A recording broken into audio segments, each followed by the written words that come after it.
Christian Walker is headed to the Houston Astros, and we just get a trade from the New York Yankees, sending Jose Trevino to the Cincinnati Reds. That and more ahead here at The Upside.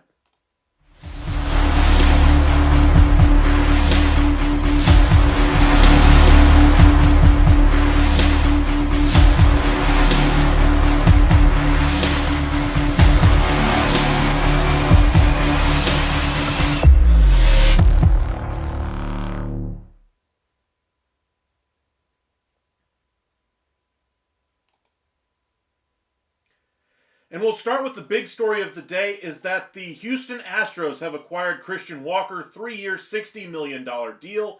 Great deal for the Houston Astros after losing out on Nolan Arenado. Arenado saying he wanted to wait until January to make his decision. Houston decided to act quickly here and take their number one choice off the board in Christian Walker. Now, of course, they saved money in the deal with Kyle Tucker. They really targeted Christian Walker at the trade deadline last year. He was their number one and number two target last year at the deadline. Ultimately, they were unable to pry him out of Arizona. Paredes was the other guy they were really trying to get at the deadline. Now, both of them are going to be a part of the Houston Astros for the foreseeable future, and they still have money to spend. The other news, wanted to go ahead and show it to you here. Coming through right now, the Reds are bringing in Jose Trevino. John Heyman with the details, and Joel Sherman as well. Joel Sherman says the Yankees have traded Jose Trevino to the Reds in exchange for Fernando Cruz and Alex Jackson. I think this is a little bit of housekeeping here for the Yankees, kind of uncluttering their catching spot. Jose Trevino hadn't exactly lit the world on fire like he had initially when he was traded from the Texas Rangers to the New York Yankees as a kind of out of spring training roster, shifting that the Rangers were doing at the time, and he really took off with the Yankees that year, solidifying that position for them. But ultimately, things just haven't gone quite as well as they did in the beginning, and so they have since turned the page. So Yankees, of course, miss out on Christian Walker. The one reason why they weren't really pushing the pedal down for Christian Walker, I think they probably would have given him more money if he didn't have a qualifying offer attached to him, is that they're looking to save a little bit of money after bringing in Bellinger. Remember, the Cubs were very hesitant to include any money in that deal, ultimately only including $5 million. That's next to nothing as to what's left on Bellinger's deal. And for the Yankees, a team that was really hoping the Cubs would bite down on probably half of that salary, this is one of the casualties of that decision. They still get the trade done. Their lineup is still better, but they're targeting more platoon options. Paul Goldschmidt is one guy they're strongly considering right now. I wouldn't be surprised if that deal gets done before Christmas. But I would say the Yankees are the clear front-runner for Paul Goldschmidt at the moment. But for the Astros, they bring in their number one target in free agency right now in Christian Walker. Welcome in, everybody. Got 35 of you guys with us already. If you wouldn't mind hitting that like and subscribe.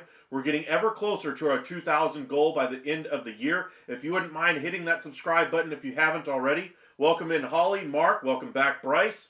Ocean View, Christian Walker is off the board. Absolutely. We'll dig into more of what's next for the Houston Astros, what's next for the Arizona Diamondbacks, what's next for the New York Yankees.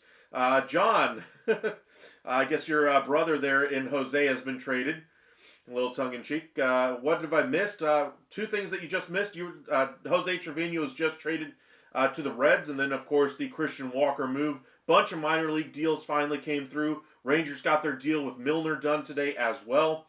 They also DFA'd in a little bit of a surprising move, Owen White, who was once considered one of the Rangers' top 5 prospects in the system as early as a year ago, and ultimately he just hasn't been able to show that same promise that he once did. Injuries have really played a part in his career so far, so maybe he'll get an opportunity on a team that could really use a young, up-and-coming player that may have not found a home with his original team. So looking at teams like the Rockies, teams like that need some starting pitching, maybe they go to Owen White and see what they can get from him. Mark, Trevino, you were just saying the Reds, exactly. Sean, welcome back. Where does Alex Bregman end up now? Again, remember the article we were discussing yesterday with Jeff Passan, basically just saying that Burns and Bregman were not going to be forced to make the decision before Christmas. Not a shock. I mean, it's 4 or 5 days away now. You don't necessarily want to rush the decision. You're trying to, figure out their holiday plans with your family. You got other things in mind.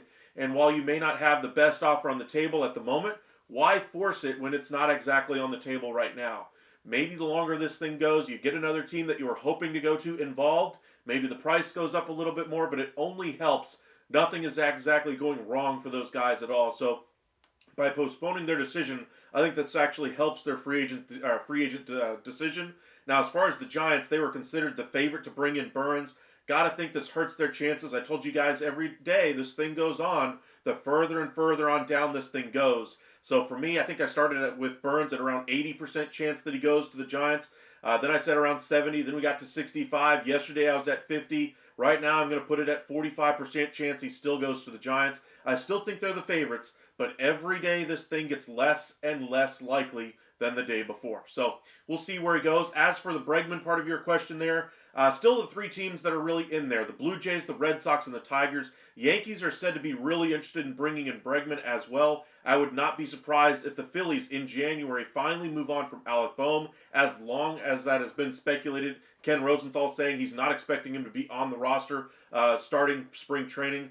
Jeff Passan saying that the Phillies have not really found a taker for him, and so they're not just going to give him away. So I think he will end up getting moved. I just think it's going to take a little bit more time. One team that has been mentioned a few times now with him is the Oakland A's. Now, they made the Gio Urshela signing, but Urshela can play all over the diamond. That wouldn't preclude them from bringing in Boehm.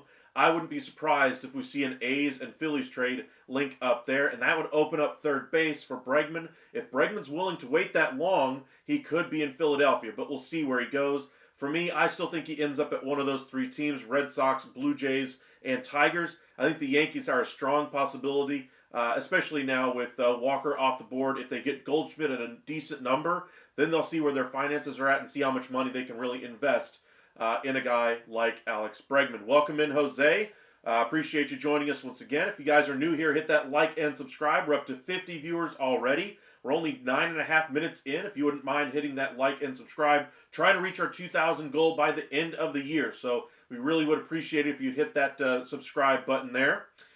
Sean, Brian Cashman said that there is another team interested in trading for Bellinger. Do you have any clue who that other team was? The Toronto Blue Jays were one team that came out after the trade was done that had registered interest in the last couple of days for Bellinger. Mariners were one team that was interested in bringing in Bellinger, but that would have been with the Cubs retaining salary.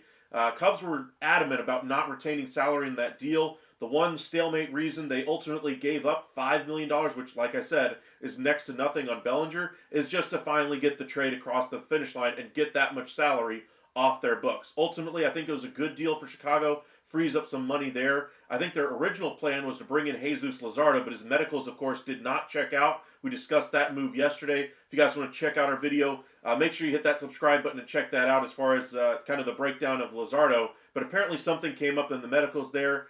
It sounds like it probably is Luzardo as far as the issue on the medicals. Cubs were hoping you'd be their number 5. Now they've got to use that money they saved on Bellinger to add a starter and a reliever.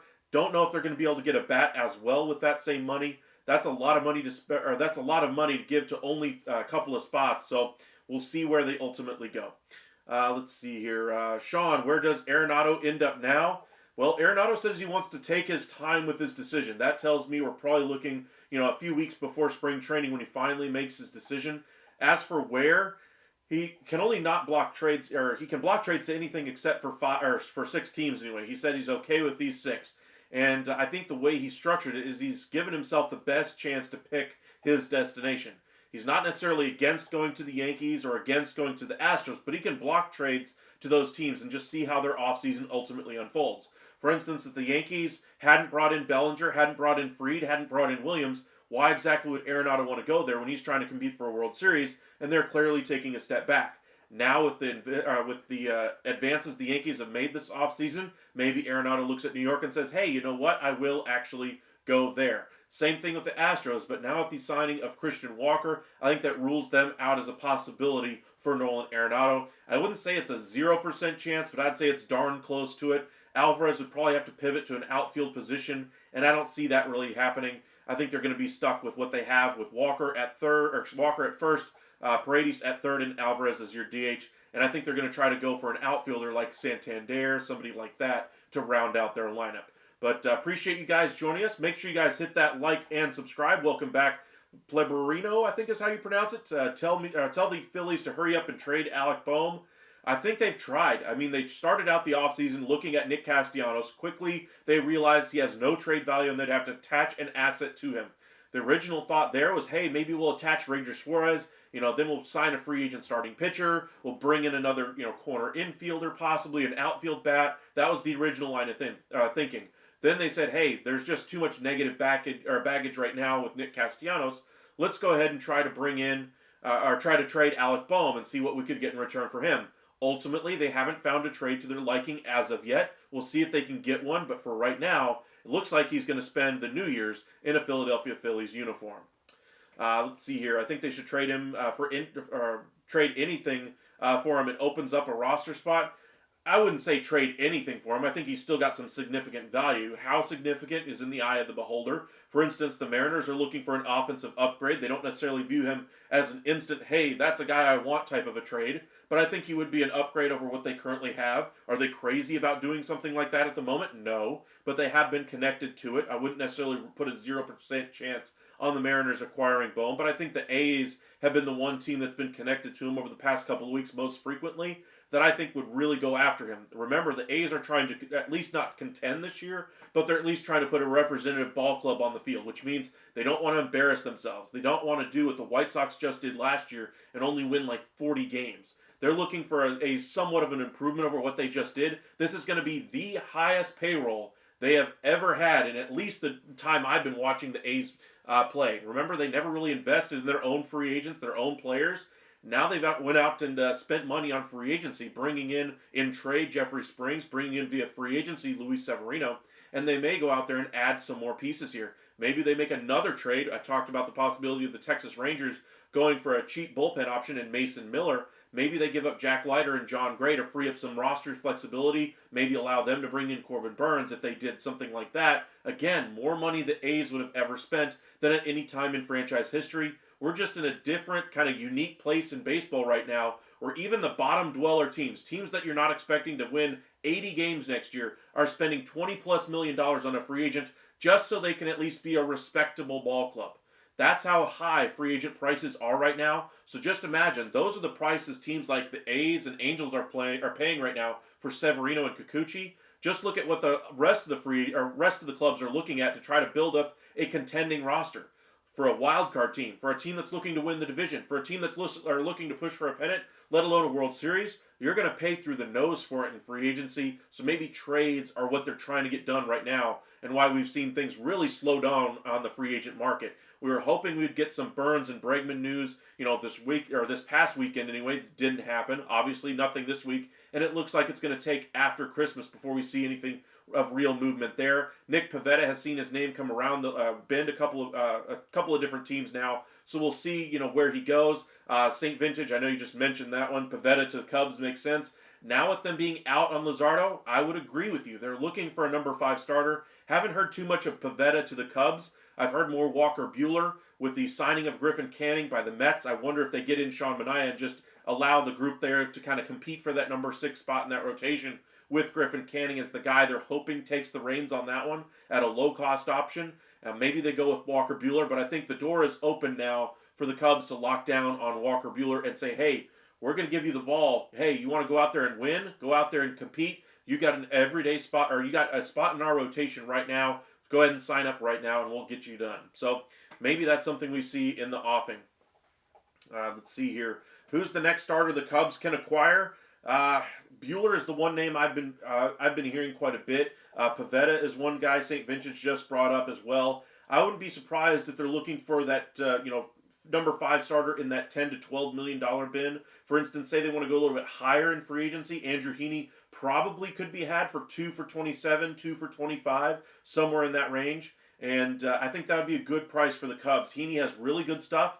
He's going to be susceptible to the long ball, but the Cubs ballpark last year played really well for home runs last year. Usually the Windy City, you think the ball is going to fly out. Well, it really kept the ball in last year, kind of out of the norm, but when when Heaney is on, he's not giving up the long ball, and if it works out, you got a really good starter out of it. If not, wind's blowing out, he's going to give up a lot of gopher balls. So I still think either one of those options would be a great fit for the Chicago Cubs. Welcome back, Musica. Are the Reds close to getting to get a big hitter or not?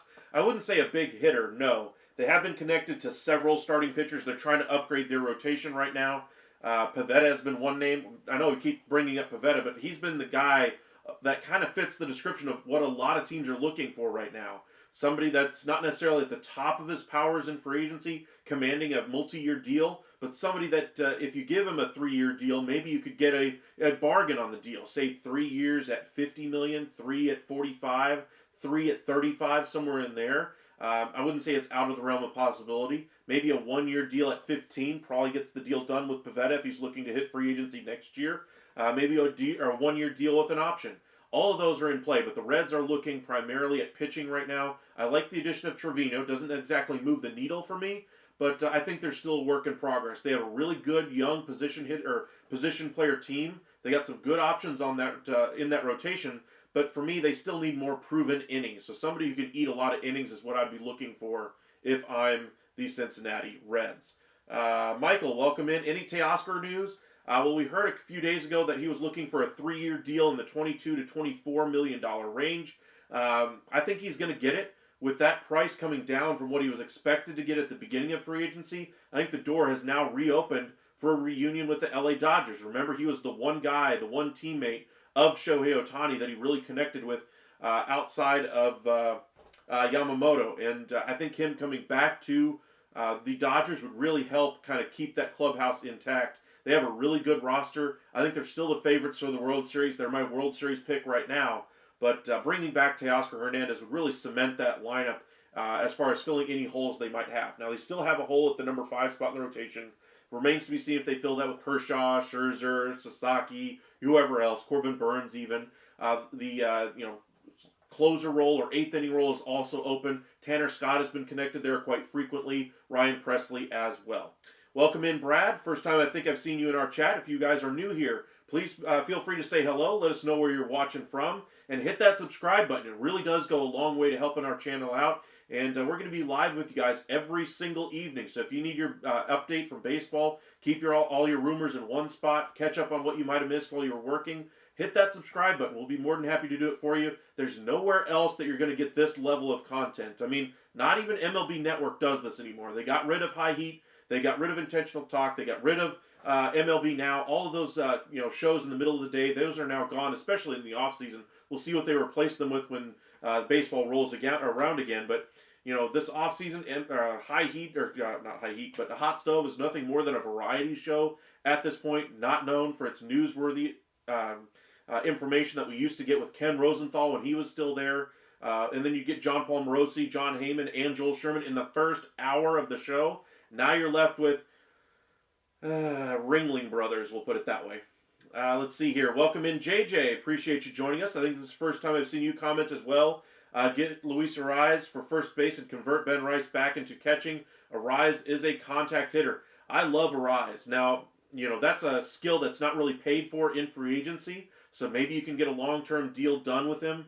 But I really like the player. I think he'd be an impact player wherever he does go. And I do think there's a chance the Padres are looking to move him. I think they'd like to do something different in their infield to kind of shake up their alignment a little bit.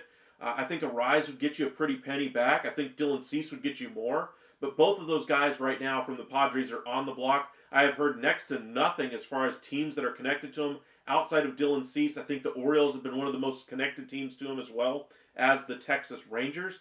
But Arraez would be a great fit pretty much in any ball club. The bat-to-ball skills there are elite. He's a guy who could hit for 400 for a period of 2-3 months during a season and really carry an offense. Imagine him hitting in front of Aaron Judge, or in front of Juan Soto for the Mets, or in front of Corey Seager for the Rangers, or in front of Yordan Alvarez for the Astros. You're talking about major RBI opportunities for your best hitter in the lineup because of him being on your roster. He's a difference-making player, and if the Padres are seriously dangling him out there on the market, I would not be surprised at some really interesting offers that might come their way. Sean, where does Carlos Santana and Pete Alonso end up? I'm still sticking to the same. Pete Alonso back to the Mets. I just think that's where he goes. First baseman isn't exactly a position in need right now. Major League Baseball has basically made the decision that aging, slugging first basemen are not what they want to pay for. They would rather have that flexibility to take one of their guys who's aging at another position, teach him how to play first base, and live with the defense there. And then eventually, when he can't do that, they'll move him on to DH. They don't necessarily want to lock up their position with an outside free agent on a long-term deal. Remember the Pujols contracts, the Prince Fielder deals? You're not seeing those deals anymore. The biggest deal we've seen in recent memory is Matt Olson with the Braves, Freddie Freeman with the Dodgers. Outside of that, it's been a bunch of nothing as far as contracts for first basemen. I think Pete Alonso is going to do very well in free agency. Originally I was expecting, say, 5 years for $135 million. Ken Rosenthal says his market could get up to 6 years for $180 million. That'd be a significant increase from what I would think or was originally thinking, and I'm kind of there with him right now. So we'll see where it goes. But I think Alonso goes back to the Mets. As far as Santana, if Goldschmidt gets done with the Yankees, I think Santana probably ends up back with the Twins. Maybe if the Rangers move on from Nathaniel Lowe, maybe he goes to Texas. But right now, as currently constructed, I would say he goes to the Minnesota Twins. Let's see here. Sean, Cubs are having a meeting with Sasaki. They are. Several teams have already set up their meetings for Sasaki. He's going to go through the process. And remember, he will not sign until January 15th. Doesn't mean he won't go ahead and announce, hey, I'm going to go ahead and sign here on that day. But it's going to be a while before we have any real rumors or any news on that topic there. Michael, this is my first time in the chat. I hit the like button and subscribe. What's my name? My name is Michael as well. Got my little shirt on anyway. I actually have this shirt was given to me by my folks when they saw how serious I was taking this channel, and they wanted to get me something for it. So made sure to get me some branded wear. I think I actually have my name on. Yep, got my name on the shirt as well. Kind of cool. But they were supportive of my channel when I first started this a little over 3 years ago. We just celebrated our 3-year anniversary. I want to say 3 or 4 days ago now. So really appreciate how we've really grown in the last few weeks anyway, especially. But a lot of you guys have been here from the very beginning. Mark, I know you've been here for quite a while. So thank you guys for all your support. And thank you guys for subscribing. Corey, where does Bo Bichette end up if traded? I still think it's too early to trade Bo Bichette right now. They're still trying to compete there in Toronto.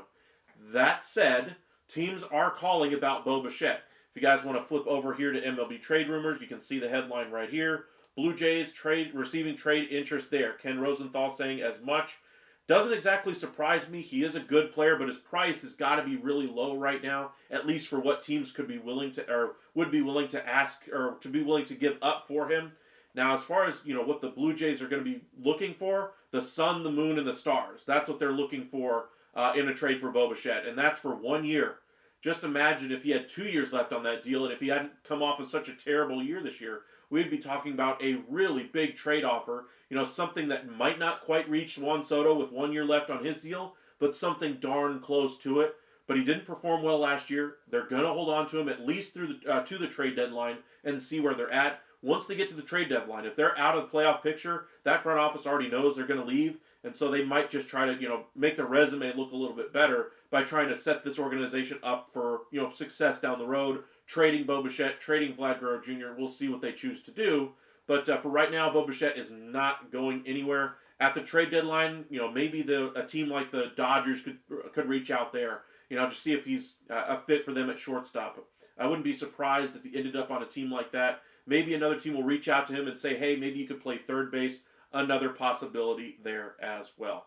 Welcome in, Paul. Appreciate you joining us once again. Hopefully your Giants can get that Burns deal done, but the longer this thing goes, the more and more I worry about you guys getting it done. But you've had a nice offseason so far. Welcome back, Sub-Zero. Can you please Can you tell me about the Yankees trade, please? Well, the trade was Jose Trevino. Let me pull it up here for you guys. Jose Trevino from the Yankees goes to the Reds in exchange for Fernando Cruz and Alex Jackson. Let me go ahead and pull it up on the site here. Both teams have now announced the trade anyway. Non-roster catcher Alex Jackson, so a depth catcher going back to New York.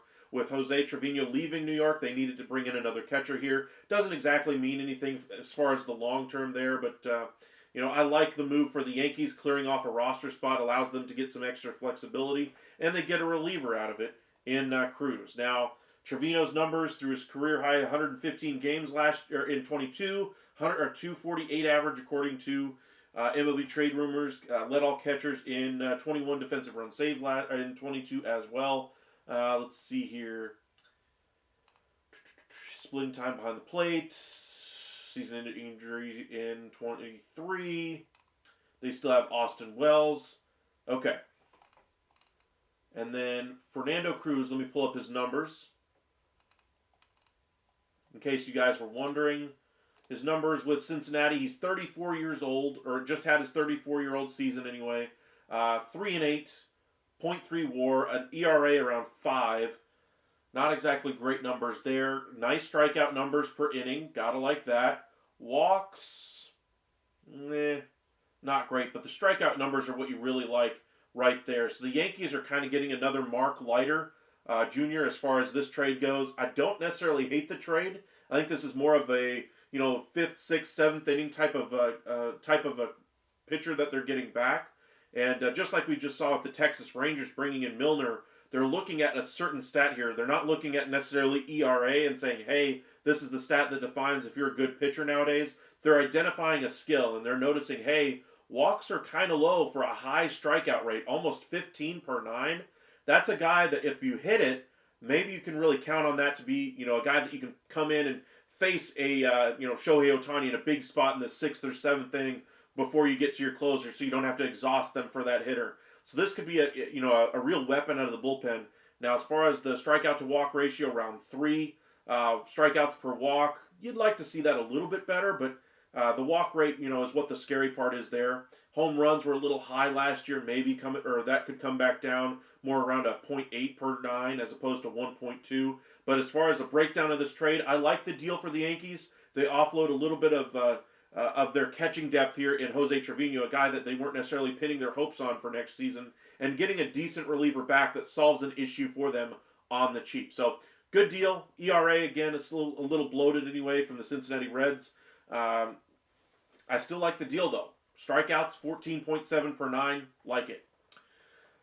Alrighty. They traded with the Reds. Yes, they did. Great name. Absolutely. Alright, let's go ahead and check in on X and just see if anything else is happening at the moment. Literally just as we were coming live on the air is when the deal came down.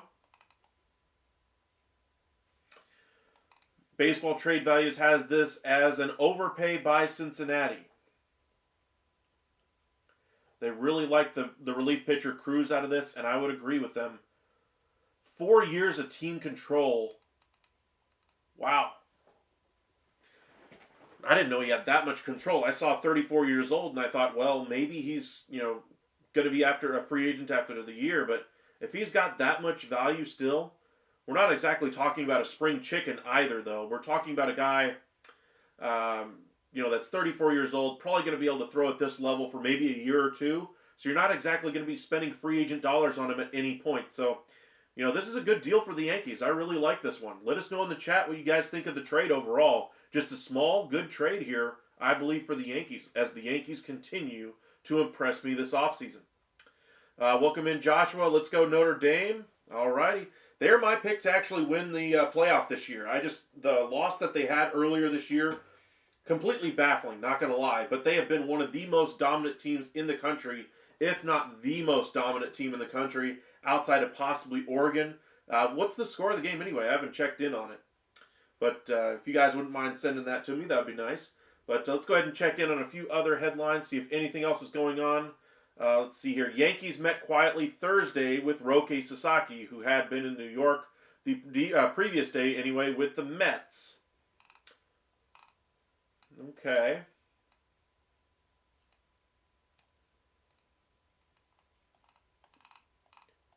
Basically, they're losing a defensive catcher. There's the move we just talked about anyway, is that the Rangers have DFA'd Owen White, former high draft pick of the Texas Rangers. High prospect in there, was even as high as the top five of the Rangers farm system just a year ago. Ultimately DFA'd today. Brujan also DFA'd by the Marlins. Hopefully Owen White can catch on somewhere else. It's 20-3. I guess the Notre Dame's going to win that one. Cubs met with him today. Yes. Alrighty. Other bit of news anyway is that 9 teams ultimately are in the tax from last year. The numbers officially being handed down. Rangers were about 10, almost $11 million in the tax. Several of the teams that were in the tax are, quite a few of them are anyway, are teams that ultimately made the postseason. There's a few in there like the Rangers that were in the postseason the year before. That they're going to come down out of the tax this year. That's why they're trying to stay underneath that threshold to kind of reset that clock. It becomes more punitive the longer you're in there, year after year after year. The more and more you're in that tax threshold year after year, the worse those penalties get. So they're going to try to reset their clock this year. Welcome back, Rafe. Sean, Kyle Tucker cannot be the only bat the Cubs acquired this offseason. Will they get another bat? Good question there. If you guys are new here, make sure you guys hit that like and subscribe. We just crossed the 70 viewer threshold. If you guys wouldn't mind helping us reach our 2,000 subscriber goal by the end of the year. But to answer your question there, Sean, I do think they're going to add another bat. Now, the question is, what kind of a bat are they going to add? I think they were trying to save a little bit of money by going via trade to bring in Jesus Luzardo. That, of course, blew up in their face.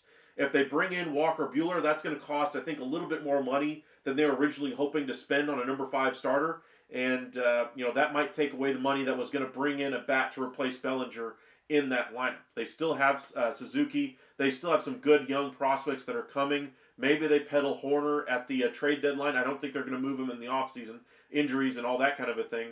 But I think they're going to get another bat. It's just what direction do they go with that number 5 spot in that rotation? Do they go the cheaper route and bring in a Griffin Canning type pitcher, somebody in that $4 to $6 million range, or do they go to the bigger basket there and go for a $10 to $15 million range? They're still looking for an elite closer to come in as well. I don't see it as a lock that they get an impact bat in free agency like an Anthony Santander or somebody of that level. But I think a platoon at first base could be possible this year with a young prospect coming up. Matt Shaw's coming up. Maybe he's their third baseman, by the All-Star break. But I think the Cubs are going to add a bat. It's just a matter of where they go and how much they want to spend for it. Rafe, thoughts on Milner to the Rangers and Pablo Lopez trade rumors? I'm going to take them all with a grain of salt. I love the Twins and their rotation right now. They really overperformed for what I thought they would be. This is a team that did not invest in their team last year and still managed to put up a decent season. I think they're looking for all kinds of ways to trade or to shave off salary in an effort to make the team more attractive to owners or to bidders to try to own that team. And so maybe we could get a surprise Carlos Correa trade, but I don't buy any of the Pablo Lopez trade rumors, at least yet. Now, the only top pitching guy on the market right now is Corbin Burns. Then you get into guys like Dylan Cease, Luis Castillo that are on the trade market, Jordan Montgomery. Pablo Lopez would be right at the top of that list for an ace level pitcher, and or at least a guy with potential to be an ace. For me, in an elite rotation, he's probably a number 2. But right now, with that Twins organization, he's their ace. He's been very good for them ever since he got there. As far as the thoughts on Milner to the Rangers, I love it. Kind of a buy low candidate here. They're getting him for only $2.5 million. They're continuing to beef up the middle of that bullpen, trying to get to the 7th, 8th, and 9th inning guys a little bit better than what they've done the last couple of years. Those are kind of the innings they've struggled with, connecting the starting pitcher to their 8th and 9th inning option. Last year, they had a really good 8th and 9th inning guys, but they just couldn't get there often enough to be able to win some games. Poor performance, injuries, all played a factor, sure, but they need to build out that bullpen a little bit better, and I like the move overall. If they're counting on him to be their 8th inning setup guy, I think they're overextending him. But right now, the plan is for him to probably be in that 6th, 7th inning role at best, And I still think they're going to add some elite relievers in that back end of that bullpen, whether it be the trade market for a guy like Mason Miller, Ryan Helsley. I saw a couple of different trade ideas out there today that would send a couple of prospects to the Cardinals in exchange for Helsley. I honestly would love that for Texas because it doesn't sound like the prospect haul going back to the Cardinals would be overly expensive.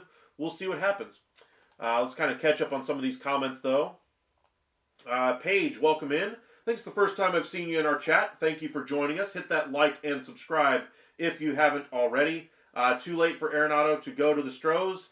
I would think so. I think it's highly unlikely. Not a 0% chance, but I'd put it at less than 1 at this point. I think he's more likely to go to one of the coasts, one of the teams that's trying to compete for a World Series that has an opening at third base.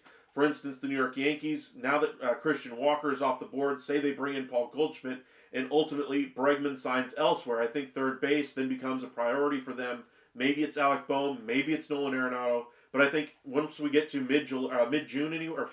mid-January, we could see a decision coming from Nolan Arenado where he accepts a deal. Right now it sounds like he wants to wait and see how free agency and trades kind of shape up these other teams and see which team he has a real chance to contend with and then make his decision after that. So I wouldn't be surprised if we still see an Arenado trade before spring training. Honestly, I'd be more surprised if he was still on that roster by opening day. But I think the Cardinals have every reason to move him off of that roster to allow their young guys to have more at-bats.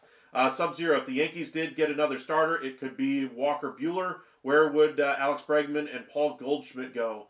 I think Goldschmidt right now is the guy they're pushing for in free agency along with Bregman. I think they're working both tracks there. I think they're pushing harder for Goldschmidt right now because I think they view him as a guy that they can probably count on every day at first base if he gets back to being the old Paul Goldschmidt. But at worst case scenario, they've got a really good platoon there at first base and another really good bat in that lineup. Now, is it an impact bat?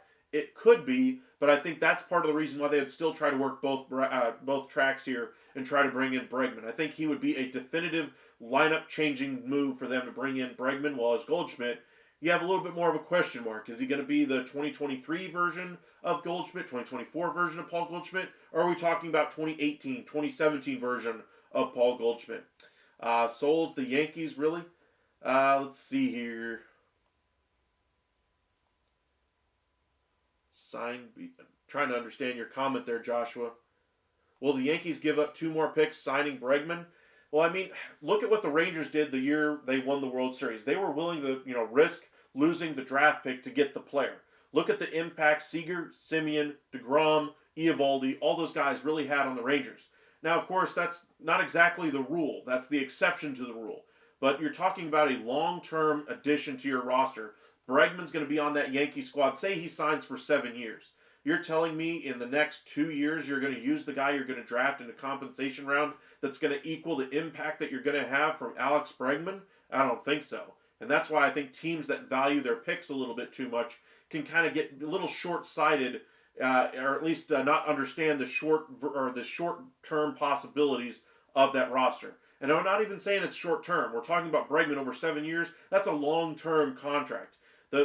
You say you draft him in a compensation round, and he turns out to be a decent Double-A player. He may never even break through to be on your big league roster. You're trying to win a World Series right now. You just won the World Series. I get it. You want to have long-term pieces, but the Yankees have always done really well with international free agents. Just look at Jason Dominguez and several other free agents that they've been able to sign out of the Dominican, etc. Once they use their international bonus pool money, they always acquire more in trades as well, so they're able to add more pieces. They are an international brand as well, and so they can really restock their farm system a lot better than some of these other clubs can because of that cachet they have of being the New York Yankees. Now, sure, you'd like to be able to get some premium talent out of the draft, but at a certain point you have to make a decision.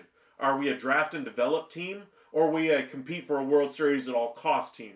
And I think as much as you try to straddle the fence between the two, you just kind of decrease your chances of being good at either one specifically. So we'll see what they do. David, welcome in. They do get Fernando Cruz. Really like the guy they're bringing in.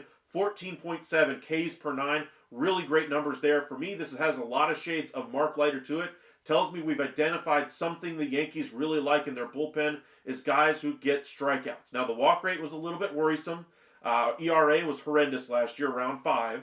but don't necessarily look at the ERA. Look at the peripheral stats that tell you this guy is a guy that they could use in a short spot in a bullpen, bring him out in the 6th inning in a really tough jam. You have 2 on, 2 outs, and you're trying to get the strikeout of Shohei Ohtani. Do you trust him to do it, or the guy that started the game and is starting to get to the end of his gas tank? I think that's when you bring on Fernando Cruz here. That strikeout rate really high and is going to work wonders for them. And he's got 4 more years of control. He's never going to cost you money as a free agent, so really like the move here for the Yankees. And all they had to do was give up Jose Trevino, who I think honestly was just taking up a roster spot. They can easily fill his spot on that team with a similar player in free agency. There's still a couple of good catchers on the market nobody's really talking about. Let's see here. Bohm for Peraza right now. I think you're hoping for that one, but let me see if that's actually happening, just because the way you phrased that one there has me wondering. Doesn't look like it. Okay. But as far as, third base still being a need for the Yankees, I would like that move for the Yankees, but maybe, Arenado would be a little bit better fit for them, at least from my perspective. I like Nolan Arenado, the player. Always have, but he's never going to be the same Nolan Arenado we saw with the Rockies. I think Arenado would have a great career to kind of wrap up his career anyway with the New York Yankees, but this to me has shades of Josh Donaldson written all over it. I think Arenado is 3 times the player Donaldson ever was, but I still think this is kind of shades of that same thing where they take the short-term risk.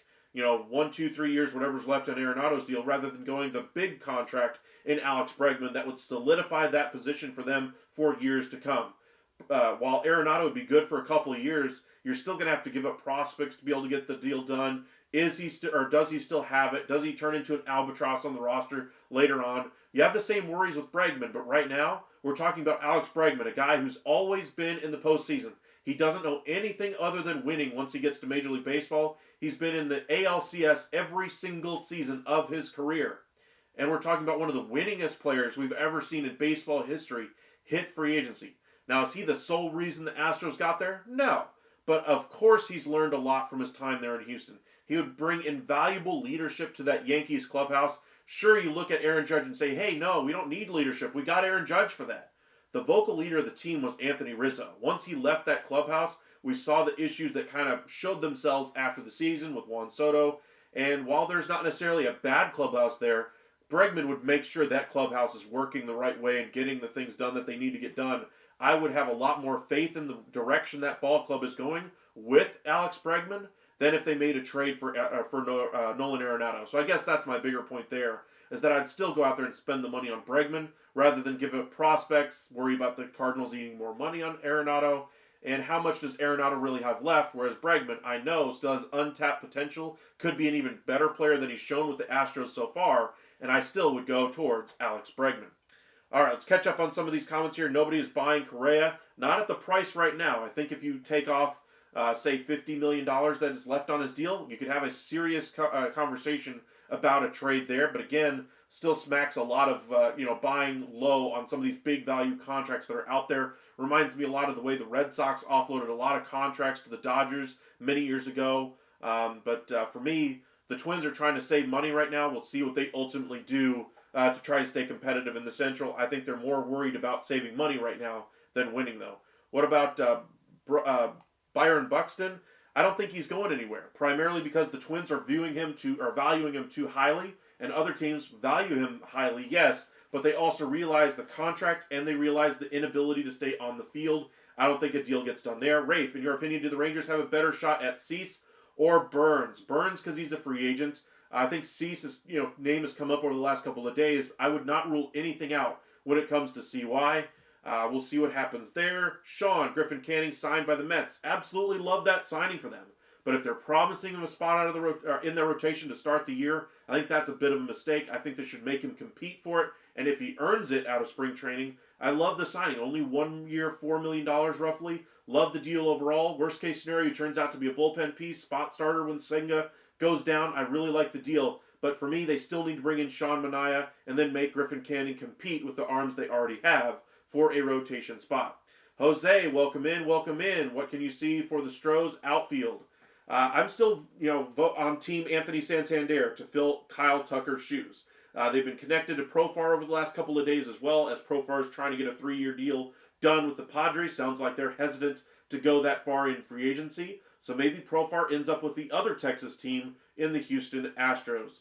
Joshua, Epistar, the Cardinals about Arenado. The Stros were willing to eat a bunch of the contract. Yes, Cardinals originally said they were not willing to eat any of the money for Nolan Arenado.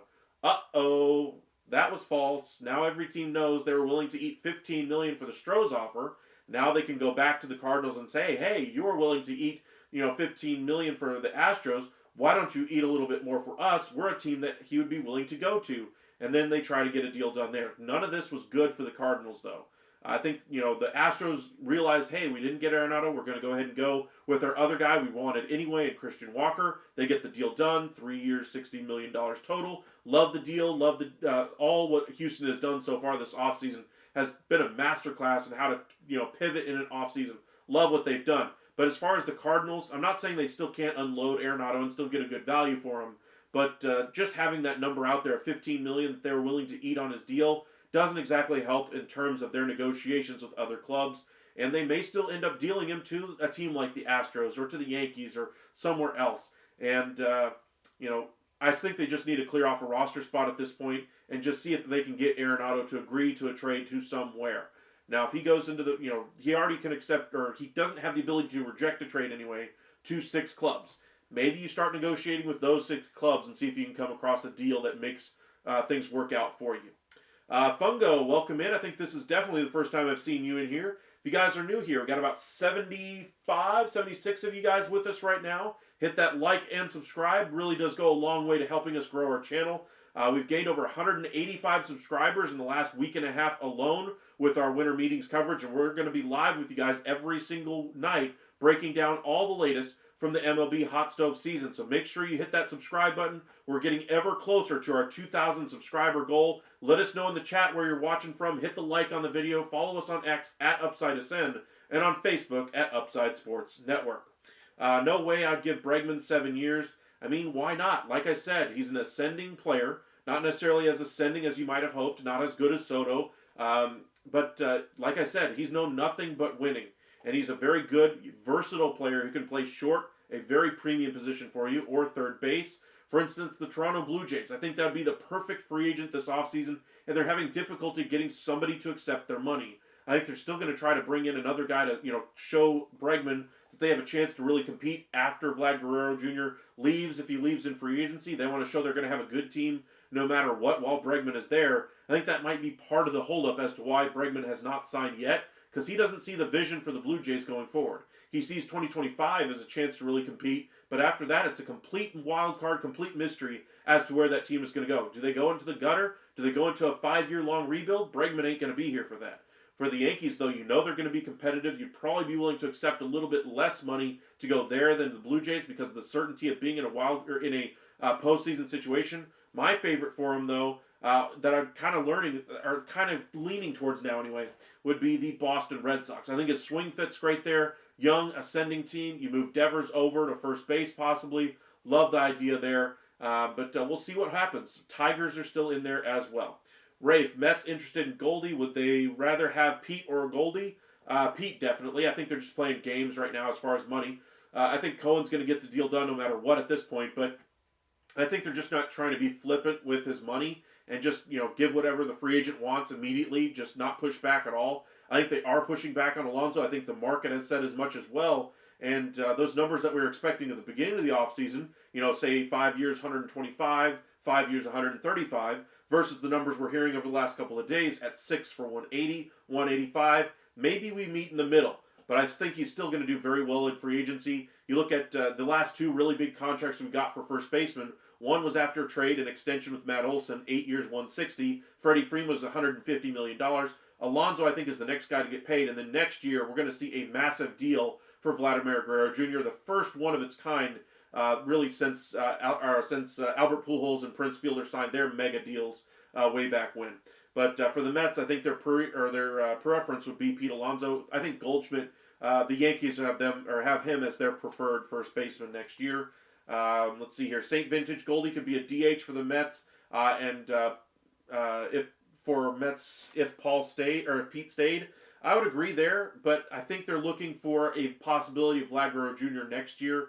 I think Goldschmidt would be a great fit out there in San Francisco. They've been connected to him quite a bit as well. But the Yankees starting to push for him right now. I wonder if that deal gets done over the next couple of days before Christmas. I would say Goldschmidt signs before Christmas at this point.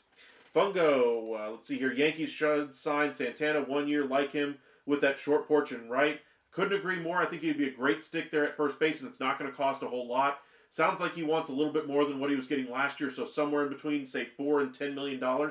I think if they get the deal done with Goldschmidt, though, it'd be their preference. But if it doesn't come through and they're trying to save money at first base and they don't want to trade for a guy like Nathaniel Lowe, maybe they pivot to a guy like Carlos Santana. Otherwise, I think he ends up back with the Twins. Alrighty, let's try to cruise through some of these comments here. Let's see. St. Vintage Mets could end up with Bregman and Goldie, if no Pete also. I don't think they end up with both of those pieces. Bregman would be a decent piece for them. I'm not saying they're not, but I haven't heard too many rumors connecting them to Bregman as of yet. I think if they miss on Pete Alonso, maybe they bring in Goldschmidt. I could see that as a fallback option there. Vintage Yankees aren't giving out another big deal this offseason. I wouldn't rule it out completely. I think the one guy left on the market they would consider it for is Alex Bregman. After that, I would agree with you there. They're pretty much done as far as giving out mega contracts there.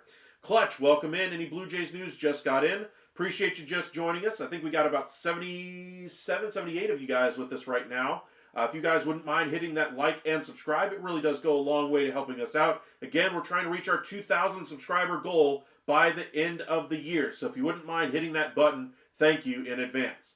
Alrighty, but as to your question, any Blue Jays news anyway? They were connected to Nick Pivetta, but we'll see if they can get a deal done there. His former team, the Boston Red Sox, did agree to a deal, 2 years, 18 and change for Patrick Sandoval. So I think this pretty much extinguishes the Corbin Burnes possibility to the Boston Red Sox. I think this pretty much makes it a two-team race with a quote-unquote mystery team possibly being Texas, the Dodgers, or the Orioles, or somebody of that ilk in Corbin Burnes' market. Now, the Giants I still think are the favorite for Burnes, but we'll see what happens. But for the Blue Jays, they're still looking for some starting pitching. They're looking for anybody to take their money at this point and just see what happens. Like we just talked about, the Toronto Blue Jays have been taking calls on Bo Bichette and just kind of seeing what the interest is like right now.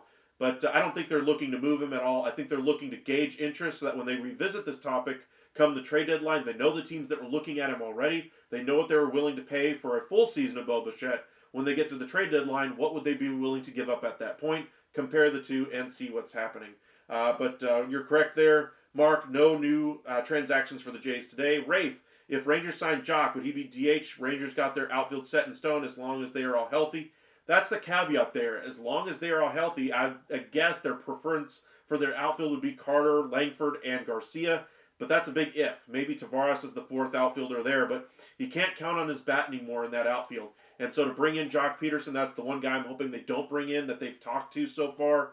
I'm hoping they go a little bit cheaper, maybe a 1 year deal, $5, $6, $7, $8 million for a left-handed bat. Jock Peterson, though, is one guy they've been connected to. Jock's looking for 2 years in free agency, but he should get a healthy raise off of what he did last year. He had a great year last year with the Diamondbacks, so it probably cost 1 year, $14 to get Jock Peterson. I just hope the Rangers aren't the team that gives it to him.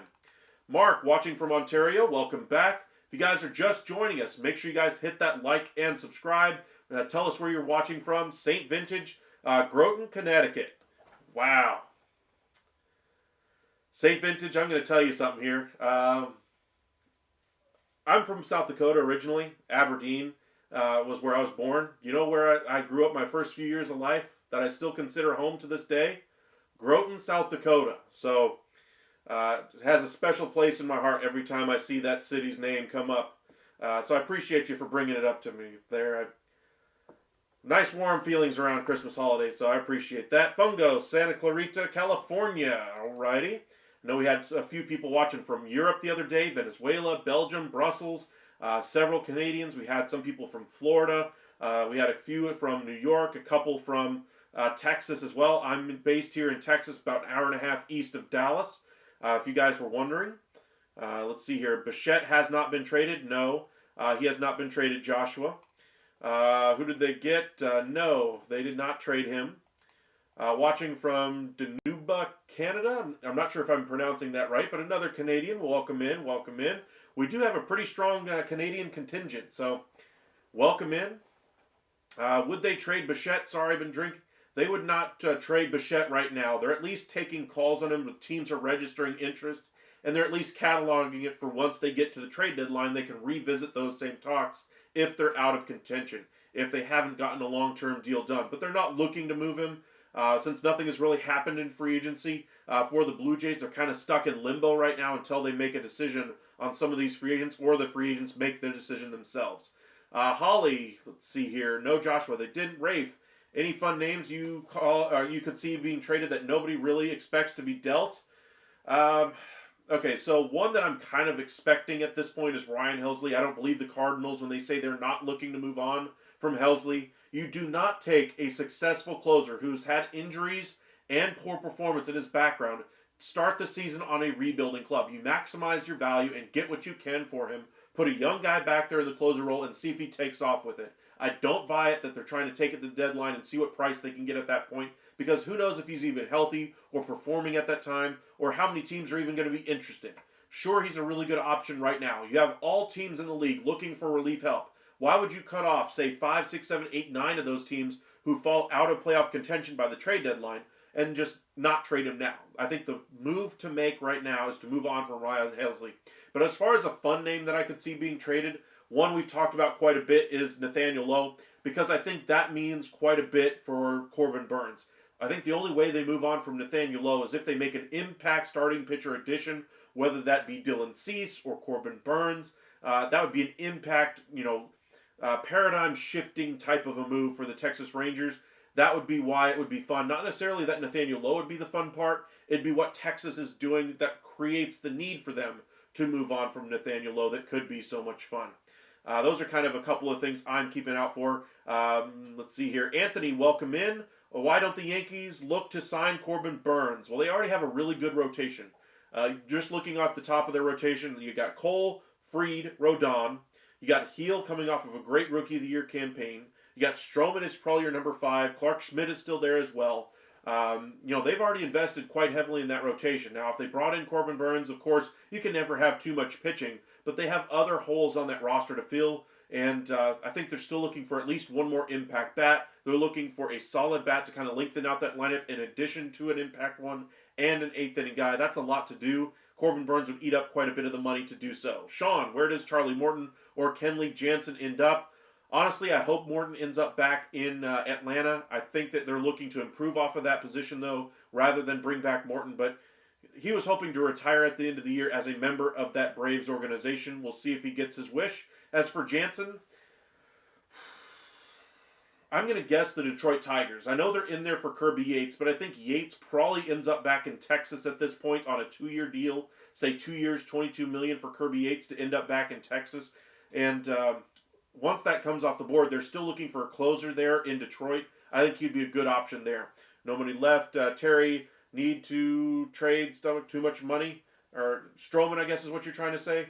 I still don't think they're going to trade Stroman. Even if they wanted to save money, I don't think they would do it, primarily because they need that depth in the rotation. I just don't think they want to get rid of one of their strongest points on their team now. Remember when they had Juan Soto there, they had a great 1-2 punch there, Soto and Judge. Soto's not there anymore. You need to build up a little bit more resistance around Aaron Judge, build up the lineup a little bit. Now they've made the pitching staff the real focus point of this team and said, hey, Aaron Judge, just get a key hit here and there. We'll be a pitch-first team rather than a hit-first team, and see if that pitching staff can really lead that team. They have a really good roster, a really good rotation right now. They're not done yet, but I don't think they're looking to offload Stroman just to save money right now. Coincidence, yeah. It was 1990 back in the day. Lived in Groton for about, 3 years. Still go back and visit every chance I possibly can. Actually, my screensaver on my phone is actually the farm that I grew up on for the first few years of life. I think that my Facebook profile has the same thing too, so still home to me. All right, Joshua.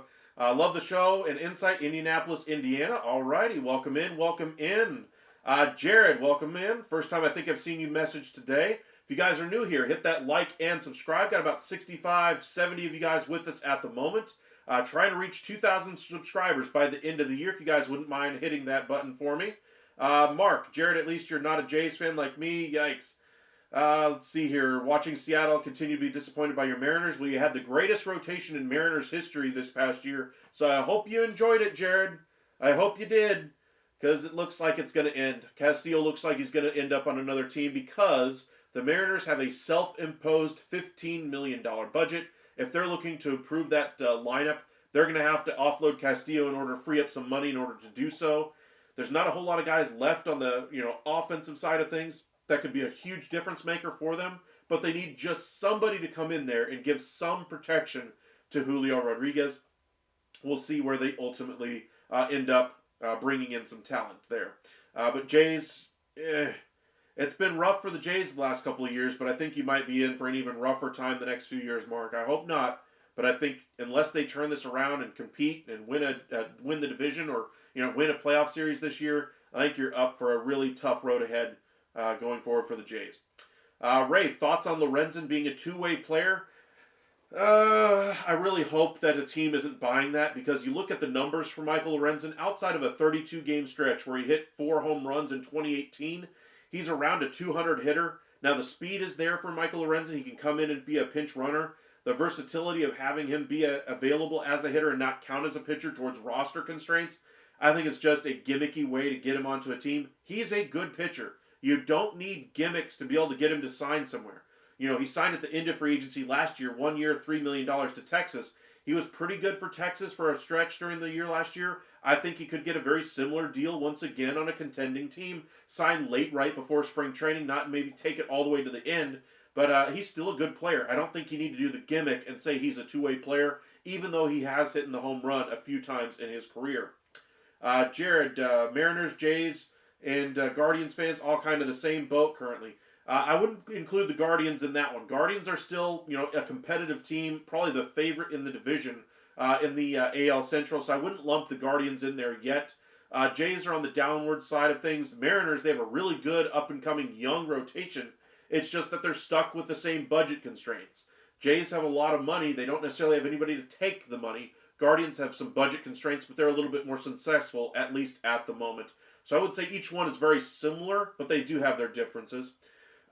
Jared, at least Seattle has a killer pitching staff. Absolutely. Rafe, not baseball, but who you got winning the Natty this year? I told you guys my pick was was Notre Dame.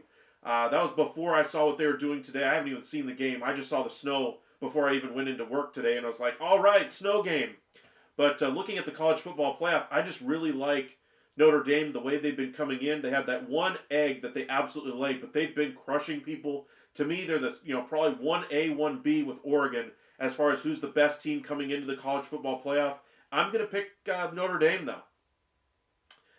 Let's see here. Jared, for now, sounds like Castillo may be on the move, which is very unfortunate. Couldn't agree more. Like I said, best rotation in Mariners history. That's only going to last for 1 year.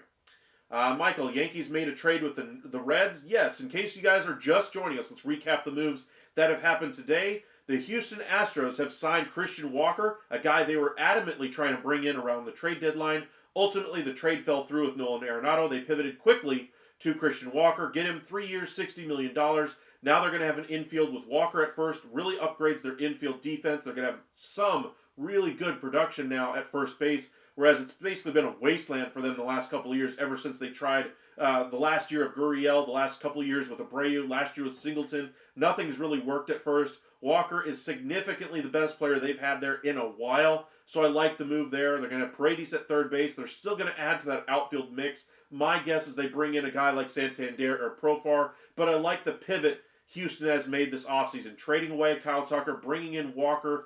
I love the trades, or the Kyle Tucker trade for them because it extends their championship window. I thought this really was the last year we were going to see them be a World Series competitive team. I still think they're going to be a competitive team for the wild card. I still think they have a chance to win the division. I still don't think they're necessarily a World Series favorite, but I would say they're probably one of like 5 teams I'd consider that have a legitimate chance at a World Series on the American League side. So as long as you're in that fight right now, especially with how things are kind of even across the American League, they might be the team that jumps up there. And remember, they've been in the ALCS how many years in a row now? How many years has Alex Bregman been on that team that got there? Oh yeah, his entire career. So just when you guys are talking crap about Alex Bregman, I'm not an Astros, hardliner. I don't love the Astros. No love lost there. With the Carlos Santana and George Springer era, not a fan. I was back in the day when they had Alu, Hidalgo, Biggio, Berkman, anyway, Bagwell. Love those teams, but this is not that same team. I think we're going to see the Astros get back to being a more fan-friendly team, somebody you can root for as an outside fan of baseball. And I like the moves that they made to kind of capitalize on the risks that they were facing. So really nice work there by the Astros to kind of pivot there. Mariners are a business, not a baseball team. Everything is self-imposed on the team. Yes and no. I mean, at a certain point, you do have to run it a little bit like a business. You have to pay your bills. You have to keep the lights on. You have to put butts in the seats to pay your bills. And at a certain point, it's Seattle. It's not the New York market. It's not the Los Angeles market. It's not even the Houston Astros market. It's not even the Dallas market. They're a small to mid-market team at best. And they do have a self-imposed budget. I would say the A's might actually pass them in payroll this year. That's the concerning part for me, is that they're not bumping up their payroll at least a little bit to give themselves the flexibility to make the additions. They're not exactly asking to be a luxury tax-paying team. But maybe getting them up to, say, $150 million in payroll, $175 million in payroll, allow them a chance to bring in some impact pieces for that lineup, especially when they have so many good young, low-cost, controlled players on their roster, and almost all of them are in that starting rotation. They're the model of what you would want to be as an organization. Other teams are envious of the young pitching prospects that they have, the young pitching, controllable pitching that they have, that they would envy to have that same pitching staff. They would invest in free agency. Mariners don't have that same flexibility. Their strict $15 million imposed budget on themselves is going to really hamstring their efforts to improve this offseason. But maybe we'll be surprised. Maybe a Castillo trade brings in a nice piece. They offload the money in Castillo, bring in basically nothing back, and then they have a little bit more to spend in free agency.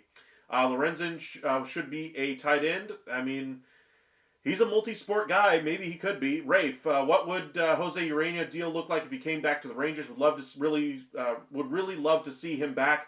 I'm right there with you. I think we're probably looking 1 year, $3.5 million, maybe a little bit under Dane Dunning, one year, $2.9 million. It's not going to cost a whole lot. He'd be a really good depth option for them, a spot starter when they need him. They've done a nice job bringing in some guys who could fit that description already, so they don't necessarily need to spend major league money on that position. But maybe they can get a deal on him because of how good he was last year. But the ERA was a little bit unsightly. But for the impact, the innings that they got out of Jose Urena, I think the bullpen being better around him would make his numbers look better overall, because they're not going to have to overextend him like they did and just burn him out. But I think Urena going back to Texas would be great. Maybe a 1 year, $3 million deal. Notre Dame 27 now, 135 left in the fourth. I think that would mean Church. Let's see here. Rafe, who do you think has the biggest fall off from this season to next season? Which team do you think has the biggest turnaround? Biggest turnaround, unquestionably, the Texas Rangers. Injuries, poor performance, all were negatives for Texas last year. They were in the 70 win category last year. I think they're easily a 90 win team next year, even with the improvements that they're expecting on their roster. Now, they're not a finished product right now. They still have to add some bullpen pieces. Corey Seager's not going to have quite as down of a year as he had. Dolis Garcia is basically injured from May on. Simeon basically has a bad year and then a good year, a bad year, and a good year. Last year was his bad year. He's going to be better this coming season. Young, you can never know if you're going to count him to be healthy enough. Another year of Wyatt Langford, I think his numbers are really going to skyrocket. You've really rebuilt the rotation as well, and you still are not done adding pieces. So I really like what the Rangers have done, but I think that's the easiest team to have the biggest positive turnaround. As far as the biggest fall off, that's a good question. I think it could be one of maybe 2 or 3 teams. First, I'm going to go ahead and say number 1 has to be the Baltimore Orioles because of that pitching staff. You don't get that pitching staff solved, you are not a 90-win team. I don't care how good that offense is. You still may make the postseason as a wild card, 88, 87, 89 wins. I don't think you're winning 100. I don't think you're winning 95 games if the Orioles don't bring in number one. Now, if they bring in Castillo, maybe they get into that 100 or maybe they get into that 90 win category. But for right now, I have them outside of the 90 win threshold, so I'd say that's a little bit of a downturn. Another team that I'd kind of keep my eyes on here is if the Phillies shake things up and it ultimately blows up in their face. Now, I don't think it'll happen, but it's something to keep an eye on. I still would lean more towards the Orioles.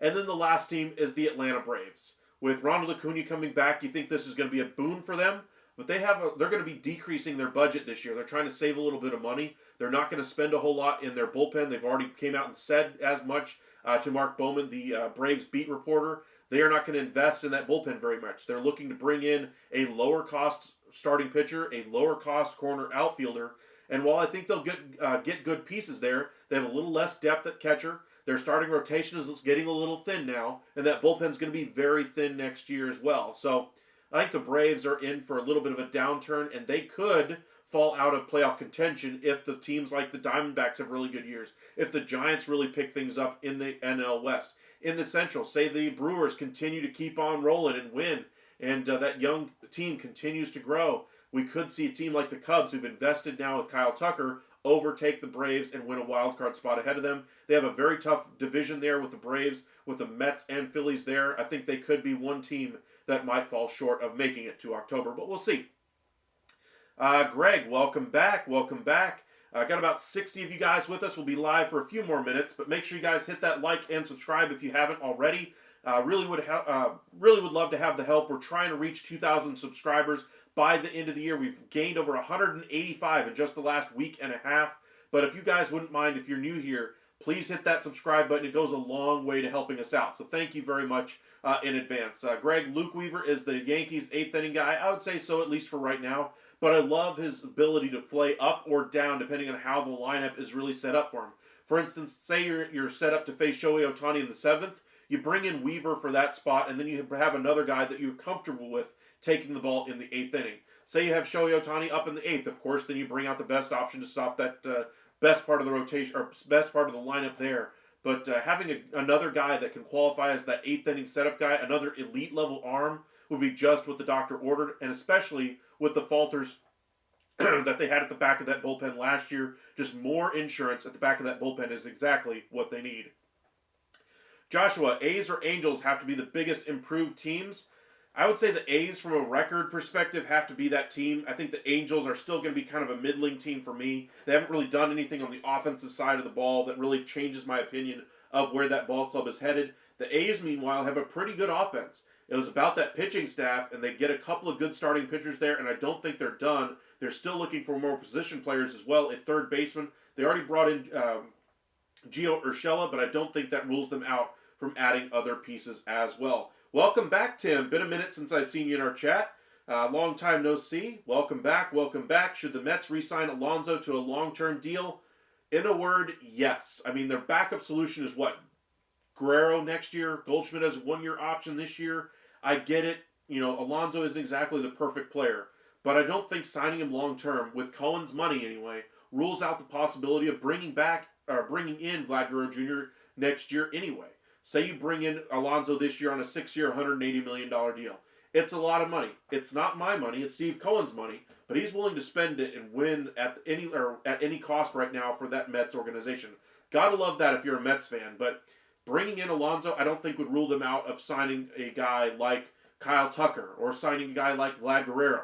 They're still going to have money to go out there and spend. And even though Alonso's a first baseman, you move Alonso to DH because he's a little worse defensively at first base. Let Guerrero hold that spot down. And then you're only going to be paying Alonso for, 5 more years? Sounds like a whole heck of a lot. Sounds like a lot of money. But this is a very different team than what, say, a team like the Chicago Cubs is. They don't have to worry about a contract like Pete Alonso with the New York Mets the same way the Chicago Cubs would. Maybe they could pay down that deal and get somebody to take him off the roster. They're looking to do that right now with Starling Marte. But I think the Mets re-signing Alonso to a long-term deal is exactly the route they should be taking right now. Sorry, 27-11, went for 2. Okay. Rafe, if you could add any player from the league to the Rangers at no cost, who would it be? I think the obvious answer is Shohei Ohtani. I mean, I don't think it's close. Best player in the game, to answer your question, that would be where I would go. No cost. Who would it be? Shohei Ohtani. John, welcome back. Welcome back.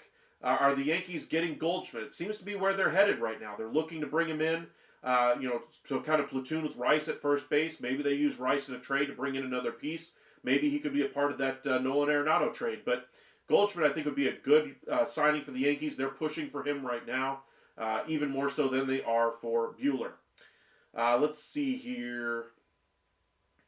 Corey, any Josh Rojas talk? Colville, Washington. Okay. He was with the Mariners last year. He actually was a decent player for them last year. Kind of a multi-positional player. I think he could fit in a number of different places. I think a team that would be a really good fit for him would be like the Giants. I think he would fit their organization really well. But maybe going back to the Mariners is ultimately what's in the cards for him. Mariners are kind of hamstrung with their finances. Maybe they get a deal done there. John, are the Yankees getting low? I think their preference right now is Goldschmidt. If that falls through, sounds like it could be one of Nathaniel Lowe or one of these lower level free agent guys at first base, or possibly a Carlos Santana.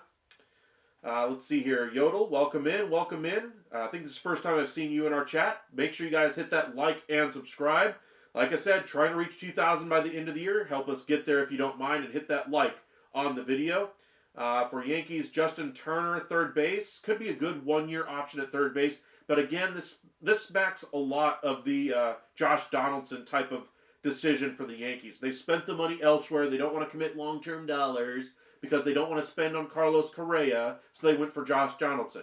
I don't like that train of thought if I'm the Yankees. You're the gosh darn Yankees. Spend the dang money. What are we talking about? We're talking about the Dodgers who go out there and spend and spend and spend and get whatever they need to done so that they can win a World Series. They're not contemplating what the effects are going to be in 5 years from now. They got deferrals and $100 million in deferrals for years and years and years in the future. What are we talking about here? The Mets go out there and get your second best player off your roster in Juan Soto. You get the deal done for Reed. You make the trade for Williams. You make the trade for Bellinger. You're talking about bringing in Goldschmidt. Maybe going after Vlad Guerrero next year. Why are we hemming and hawing about money at third base or picks? This is the New York gosh darn Yankees. Why aren't they acting like the evil empire we all grew up with? I get it. Hal Steinbrenner's played that, hey, woe is me, I'm poor card a little too much where we're starting to be conditioned to say, hey, when it comes to the Yankees, we've got to at least contemplate the finances. Hogwash. Sorry, the Yankees do well financially. And if you think that they're not, I got news for you. They're doing pretty well, and most teams in baseball would envy the financial position they're in and would go all out the way the Yankees have done in the past and should do now. So I get it. You would prefer to, save a little bit of money, maximize your profits, try to be a better run ball club from top to bottom, not overspend in free agency just because, you're the team that can. I get it. You want to be able to be a competitive team without necessarily having to cost yourself an extra $200 million for the right to do so. I get that argument. But at a certain point, stop crying poor. You're the New York Yankees. Knock it off. Get the deal done. Get the long-term deal done for Alex Bregman. Spend the money and get the best player at the position.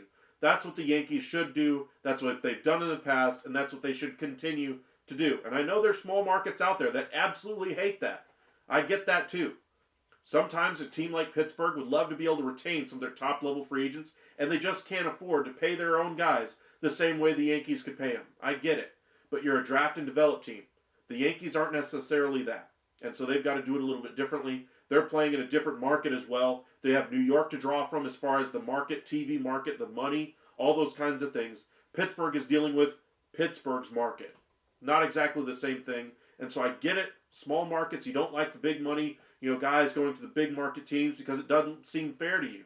But at a certain point, it is fair because that's your market. That's where the guy wanted to play. If you had somebody who's willing to pay that much as your owner, you'd be cheering for him just as hard as the Yankees fans are to bring in those guys right now. And so, while I get it, small markets suck to not be able to retain their players. You got to realize that's just the way the game is made, and you're going to have to try to find unique and more creative ways to win instead of just crying foul like the Yankees are right now and saying, well, now there's other teams that can compete with us financially. We're going to be like all these other clubs and say we can't afford it. Sorry, you just have competition now for the top free agents. You can't just offer them, $30 million, throw it on the table and expect nobody else to match the offer. Other teams are going to say, hey, you're offering 30, we'll go 33, we'll go $34 million.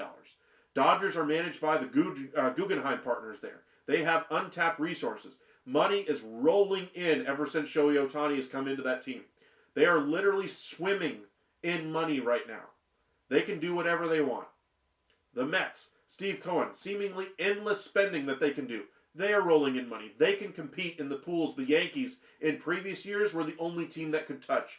Maybe the Red Sox, but the Red Sox always wanted to go more of the Rays and A's way. They said as much as early as, 2001, 2002, when they tried to recruit away Billy Beane. Ultimately, they didn't get it done, but almost came close. Now, the last 5-6 years, they've really gone that route, and obviously you've seen the results of that. They got a really good farm system now. They've got a pretty good young group of players at their major league roster, but now's the time that they need to invest. We'll see if they get to that level, but we'll see if the Yankees continue to try to play the woe is me, I'm poor card. But for me, I would try to bring in Alex Bregman than going after a Justin Turner, a Nolan Arenado, or some other low-cost third base option. Rafe, do you think the Rockies ever make a World Series run? Well, we've already seen it in our lifetime. That was 2007-ish, right around there, 2005, somewhere in there. But do I think they'll ever make another run in the next 10 years? Probably not. Do I think they'll make a run in the next 20 years? That's too big of a time to really tell. There's no telling what team could be in the World Series 20 years from now. But you hope they at some point figure out how to handle their own pitchers somewhere down the line. Let's see here. Fungo, welcome back. Bueller, good fit for Atlanta. They have been connected to him. They were interested in him along with Nathan Eovaldi. I think that's kind of the upper end of what they're hoping to bring in as far as a starting pitcher this offseason. Michael, does Rich Hill finally retire? No, he still pitched well this past offseason, or just a few weeks ago anyway, for Team USA. I think he's going to get another chance, or at least an invite somewhere to at least hold a tryout, something. He still has a little bit left in the tank. Do I think he's going to get a deal? No. But I think he's still going to try to pitch. He's a very competitive guy. Touchdown Indiana, Notre Dame, 25 seconds left in their fourth quarter. That game, like I said, is over. Welcome in, Matthew. Appreciate you joining us. I think this is the first time I've seen you in the chat today. Appreciate you coming back. Let's see here. Rafe, will Cohen always be aggressive, or will he take a step back on spending if they win a World Series? No, I don't think he will take a step back. I think the only time he would take a step back is if they continue to lose and lose and lose, and he just wants to get out of it and let somebody else try to win. He is what every fan wants as an owner. Another fan willing to spend the money. He's like a fan like all of us, and if we were, had ungodly amounts of money to be able to throw around our baseball team and make it the best in the world, you darn right, every single one of us would be spending it. We'd be looking at Juan Soto and be like, take my money. Just how fast can I give it to you so you can try to win me a World Series? That's what we'd be looking at right now if any one of us were in the position Steve Cohen was in. Now, does that make for a great owner? I would argue that there's other owners that do it differently that probably are better overall. But when you're talking about the financial resources of Steve Cohen that are completely unmatched, outside of maybe the Guggenheim partners out there in LA, those guys can pool their money together. Cohen is one guy, and he can make all the decisions he wants unilaterally. He doesn't have to rely on anybody else to decide where to spend his money. It's his money. And I think any one of us, if given that same set of situations or same set of circumstances, we would be doing exactly the same thing as what Cohen is doing right now. Greg, Yankees need Bo Bichette to play third base and lead off. I think they are looking for a third baseman. Maybe that could be in play at the trade deadline. Maybe they go after him in free agency next year. But I think Bo Bichette as a shortstop isn't exactly a great fit defensively. Maybe he rotates to third base in the offseason. We'll see where he goes. But I think for him to stay in Toronto, they're going to have to win this year and win big, and then they're going to have to throw big money at him and sign a free agent this offseason, try to retain Vlad Guerrero Jr. I think if, in all likelihood, one or both Guerrero and Bichette will be off of the Blue Jays roster this time next year. So we'll see where they go, but for right now, Blue Jays are in a team very much in flux. They don't really have a direction right now outside of they're trying to compete for 2025. Outside of that, it could be a long rebuild process there in Toronto. All right, let's go ahead and wrap up here with just a few more comments here. Final score, 27-17 Notre Dame. I heard Rizzoli might come back now. Rizzoli, you mean Anthony Rizzo? Maybe, maybe. John, Mark Fansen says the Yankees' Goldschmidt is rapidly increasing. I have heard that as well. I heard they're very strong on Goldschmidt right now. They've really identified him as a real platoon or real option at first base. Rafe, I'm just ready for Burns to be a Texas Ranger. If you guys paid attention to our chat last night, we had somebody in our chat who says he has quote unquote ties to the Rangers organization. Says he had ties back when I think was it a couple of years ago when Corey Seager was signed to the Texas Rangers. He said he was the one spouting out at the same time that they were going to get Corey Seager. And as much as I would love to believe it, I'm right there with you, Rafe. I'd love to see Burns. I still think the Giants, at least for right now, are still the favorites in the clubhouse. I think we've seen the Red Sox officially bow out with their signing of Patrick Sandoval today. I think the Blue Jays realize the writing on the wall. They're probably on the outside there looking in. That tells me the Giants are the favorite, but who's the mystery team? Who is Burns really talking to?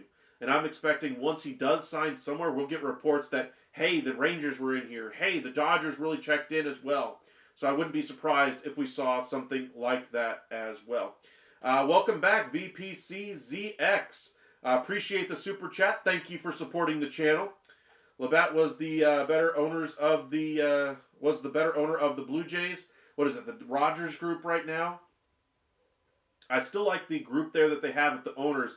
I don't necessarily think it's a money issue or an ownership issue right now in Toronto. I think it's the decision that they brought in Ross Adkins. Baseball people always would tell you, oh, this guy's a great baseball guy. What did they actually get for what they brought him in for? They made the trade for, Jose Barrios. One would argue that trade ultimately didn't work out as well as they had hoped. The signing of George Springer, ultimately, the backside we knew was going to look ugly, and it does. But they haven't really done anything to try to lock up Vlad Guerrero. They haven't done anything to try to lock up Bo Bichette. That's the core of your team. And then you're left with a couple of guys that you brought in via free agency the last couple of years. Kevin Gausman is probably your number one in your rotation as well. 1, 2, however you want to classify him. That isn't exactly a recipe for success right now in Toronto.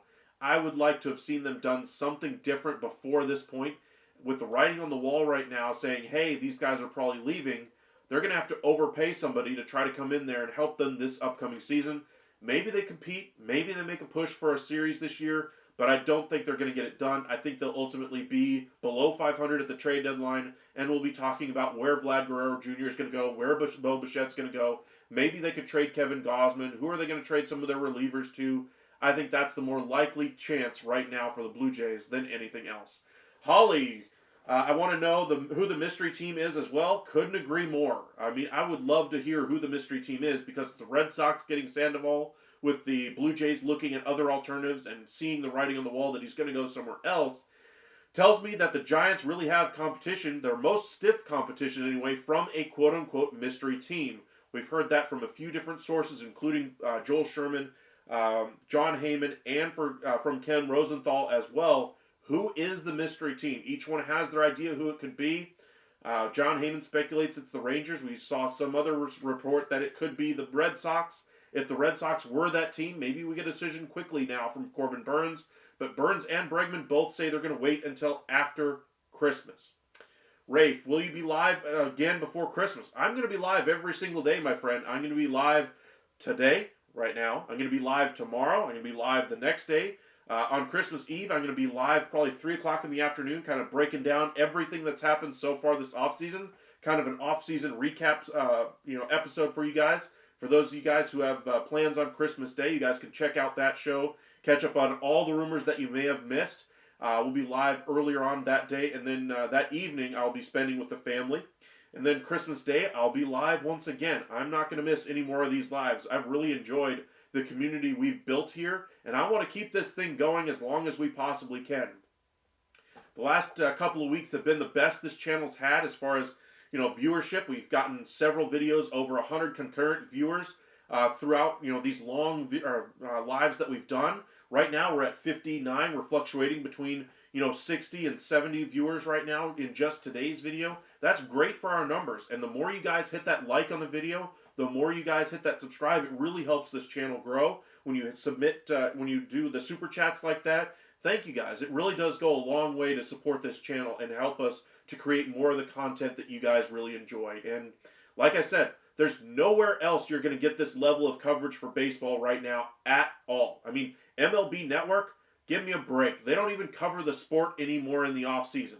Like I said, Hot Stove has become more of a variety show. They got rid of all the analytical shows, all of the talk that you'd have during the day, what's happening in the world of baseball. You're left with MLB Tonight, which is basically highlights and news that you've already gotten here from me. So, thank you guys for joining us. It's been a lot of fun, creating this channel 3 years and change ago now, and really seeing the growth of it. We've taken a little bit of a more of a baseball slant recently, but you guys have really responded to it, and I've really appreciated the support you guys have given us. So thank you guys again for joining us, hitting that like and subscribe. We'll be live again tomorrow night, so make sure you guys hit that like and subscribe if you have not already. Let's go ahead and just finish off our comments here.